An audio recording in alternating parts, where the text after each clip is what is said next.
साथियों, कैसे हैं आप लोग। मैं आप लोगों के समक्ष आज अपने YouTube channel Ballia educational official के माध्यम से आप लोगों के समक्ष बीएड काउंसलिंग से जुड़ी सारी समस्याओं का हल लेकर उपस्थित हुआ हूं। जैसा कि आप लोग जानते हैं कि बीएड की काउंसलिंग प्रारंभ हो चुकी है और बहुत से छात्र ऐसे होते हैं जो काउंसलिंग कराते वक्त थोड़ी सी गलतियां कर देते हैं, जिसकी बदौलत वो सरकारी कॉलेज प्राप्त करने से वंचित रह जाते हैं। जी हाँ, अच्छा रैंक रहने के बावजूद भी कई छात्र ऐसे होते हैं जिन्हें सरकारी कॉलेज नहीं प्राप्त हो पाता, क्योंकि वो छोटी मोटी गलतियां होती हैं जो काउंसलिंग के समय बच्चों से अक्सर हो जाती हैं। उसी गलतियों को दूर करने के लिए हम आप लोगों के समक्ष वीडियो के साथ उपस्थित है। जैसा कि आप लोग देख सकते हैं कि काउंसलिंग में प्रक्रिया में क्या क्या चीज़ें करनी चाहिए। हमारा आज का पहला टॉपिक है कि हमें क्या क्या करना चाहिए, काउंसलिंग कैसे कराएं। दूसरा टॉपिक हम लोग का है कि कैसे कॉलेज को चूज करें और लॉक करें। और स्पेशली ये है कि 10,000 से नीचे जो रैंक वाले अपने ज़िले में कैसे कॉलेज प्राप्त करें। जी हाँ, 10,000 से नीचे वाले रैंक वाले अपने ज़िले में कैसे कॉलेज प्राप्त करें। जैसे कि कोई बलिया से है, कोई गाजीपुर से है, तो अपने ज़िले में कैसे सरकारी कॉलेज प्राप्त करें, इसके संदर्भ में हम लोग स्पेशली बात करेंगे। तीसरे चौथे नंबर पे आता है कॉलेज को चूज करते वक्त क्या गलती ना करें। जी हाँ, ये मोस्ट इम्पॉर्टेंट है कि हम लोग कई बार ये करते हैं कि कॉलेज चूज करते वक्त छोटी मोटी गलतियां कर देते हैं, जिसका खामियाजा हमें बहुत बड़ा भुगतना पड़ता है और सरकारी कॉलेज हमें नहीं मिल पाता है। चौथा होता है कि जो हमारी काउंसलिंग फीस है, जो भी आयोग द्वारा निर्धारित की गई हैं, वो फीस कितनी लगेगी और रिफ़ंड होगी कि नहीं होगी, और रिफ़ंड होगी तो कैसे होगी। इस सारी प्रक्रिया पर हम बहुत ही विस्तार से चर्चा करेंगे। इसके लिए आप सबसे पहले हमारे चैनल को लाइक करें और सब्सक्राइब करें, और यदि आपको ये वीडियो पसंद नहीं आता है तो आप अनलाइक भी कर सकते हैं। तो हम स्टार्ट करते हैं, काउंसलिंग कैसे कराएं। इम्पॉर्टेंट डॉक्यूमेंट, तो काउंसलिंग कराते वक्त हमें अपने जितने भी एकेडमिक सर्टिफिकेट हैं, जैसे हाई स्कूल, इंटर, एक एक करके ध्यान दीजिएगा। हाई स्कूल लगेगा, उसके बाद लगेगा इंटर लगेगा।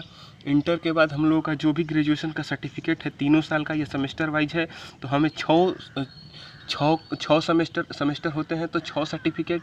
अगर आपका सालाना होता है तो 3 साल का, अगर 8 से है तो 3 सर्टिफिकेट। और जैसे आपकी कोई इंजीनियरिंग डिग्री 4 साल के लिए है तो उसमें 8 सर्टिफिकेट। आपको ये सारे सर्टिफिकेट लेके जानी होंगी।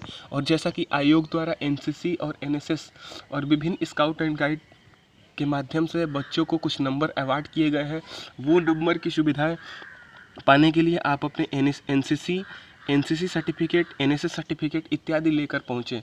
उसके बाद से आप लोगों का आय, जात, निवास जो भी है अपने अपने कैटेगरी से संबंधित ये सभी कागजात लेके पहुँचे। आधार कार्ड प्लस बैंक का पासबुक, ये चीज़ें आपको अनिवार्य है। और एक चीज़ और नोटिस करना है कि बैंक का पासबुक अति महत्वपूर्ण है। काउंसलिंग करने जाते वक्त अपना बैंक का पासबुक न भूलें। ये इम्पोर्टेंट डॉक्यूमेंट हो गए। मैं एक बार और इसको रिवाइज करना चाहूँगा कि आपके जितने भी एकेडमिक सर्टिफिकेट हैं, जैसे हाई स्कूल, इंटर, आपके ग्रेजुएशन के सारे मार्कशीट सेमेस्टर वाइज सारे, उसके बाद से आपके एनएसएस और स्काउट गाइड या एनसीसी के सर्टिफिकेट, आधार कार्ड और पासबुक, आपका किसी भी बैंक का पासबुक हो वो आपको मस्ट लेके जाना है, क्योंकि उसी के माध्यम से आपका पैसा कटेगा और जिस अकाउंट से कटेगा उसी अकाउंट में पैसा वापस भी आएगा। दूसरे नंबर पे आते हैं कि कैसे कॉलेज लॉक करें, कैसे कॉलेज को चूज करें और कैसे कॉलेज को लॉक करें। जी हाँ, हम देखते हैं कि कॉलेज चूज करते वक्त बहुत से अच्छे बच्चे होते हैं जो कि कॉलेज चूज करते हैं और चूज करते वक्त क्या करते हैं कि केवल 1-2 कॉलेज चूज करके रहने देते हैं। जी हाँ, ये सबसे बड़ी गलती हो जाती है उनको। अगर आपका रैंक अच्छा खासा है, अगर आप 10,000 के नीचे हैं, तो आपको बढ़िया कॉलेज एकदम पक्का मिलने की संभावना रहती है। लेकिन बच्चे गलती करते हैं कि 1-2 कॉलेज चूज करके रहने देते हैं, वो सोचते हैं उतने में ही हो जाएगा। तो जी हाँ, तो बिल्कुल ये गलती बिल्कुल ना दोहराएं, ये गलती बिल्कुल ना करें। आप भरपूर कम से कम 15, 20, 25 जितना कॉलेज हो सके आप चूज करें। जितना अधिक चूज करेंगे आपके लिए फ़ायदेमंद होगा। और एक चीज़ और ध्यान दें कि अपने ज़िले से सटे हुए कॉलेज के अपने ज़िले से सटे हुए सभी ज़िलों में आप सभी कॉलेज की सीटों को आप चूज करने का काम करें। उसके बाद से आता है कि हमारा 10,000 के नीचे वाले रैंक अपने ज़िले में कैसे प्राप्त करें।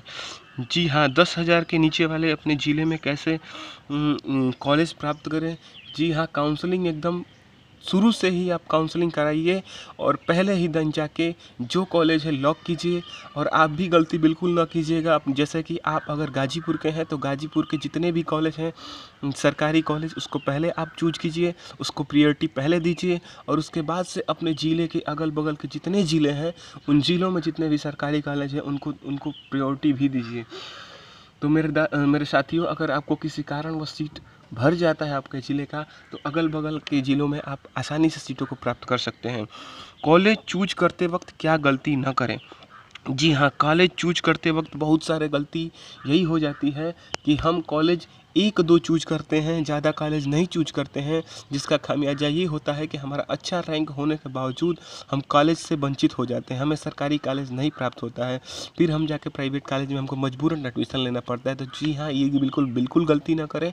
आप ज़्यादा से ज़्यादा कम से कम 30 से 35 कॉलेज आप आराम से चूज करें, प्रायोरिटी अपने ज़िले को दें, फिर अगल बगल के ज़िले को होते हुए फिर आगे की तरफ बढ़ते जाएं। ऐसे करके आप ज़िले चुनें। जी हाँ, और 5वें नंबर पे हमारा आता है फीस कितनी लगेगी और फीस रिफंड होगा या नहीं।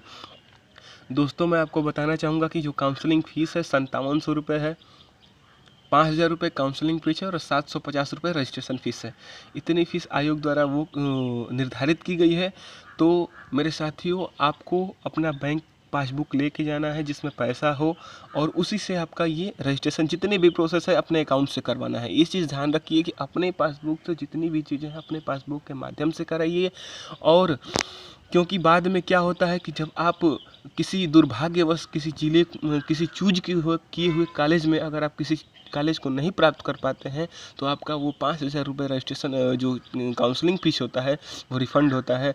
और आपको आसानी होती है कि आप यदि अपने अकाउंट से बैलेंस को कटवाए होते हैं, तो जो जब छात्रवृत्ति आती है अगले साल, तो उसी के समय आपका ये 5000 रुपये रिफ़ंड होता है। लेकिन रिफ़ंड ये तभी होगा जब आपको चूज किए हुए कॉलेज में से, जो कॉलेज आपने काउंसलिंग के समय चूज किया था कि मुझे ये कॉलेज चाहिए, अगर उनमें से कोई कॉलेज प्राप्त नहीं होता है, तब आपको ये 5000 काउंसलिंग फ़ीस वापस हो जाती है। कब वापस होगी? तो ये वापस होगी आपको अगली बार जब छात्रवृत्ति आएगा, तो उसी के समय आपके अकाउंट में आ जाएगी। और अगर कब वापस नहीं होगा, अगर वापस नहीं होगा तो क्या होगा? जी हाँ, अगर आप चूज करते हैं कॉलेज को, कॉलेज आपको अलॉट हो जाता है कि आपके चूज किए हुए कॉलेज में से कोई कॉलेज अलॉट हो जाता है, तब आपको क्या होता है कि अब ये 5000 रुपये आपके फीस में से कट जाता है। दुर्भाग्यवश अगर आप कॉलेज चूज किए हुए कॉलेज को भी नहीं लेना चाहते हैं, तो आपका ये फ़ीस रिफ़ंड नहीं होता है। तो ये ध्यान दें कि अगर आपको कॉलेज अलॉट हो जाता है तो आपको एडमिशन लें, और एडमिशन लेने के बाद क्या होगा कि 5000 रुपये जो आपका रजिस्ट्रेशन फ़ीस है, काउंसलिंग फ़ीस है, वो आपका उस कॉलेज के फ़ीस में ऐड हो जाएगा। यही आज का इन्फॉर्मेशन था। आशा करता हूँ कि आपको मेरा वीडियो पसंद आया होगा। और यदि आपको कुछ भी नहीं पसंद आया होगा, तो आपको और अधिक जानकारी चाहिए होगी, तो कृपया मैसेज करें, और मैसेज के माध्यम से हम आपको समझाने का काम करेंगे। और यदि किसी भी टॉपिक पे आप वीडियो बनवाना चाहते हैं, तो आप निश्चित रूप से कमेंट करें, और मैं आप लोगों की सेवा के लिए सदैव तत्पर हूँ। जय हिंद, जय भारत।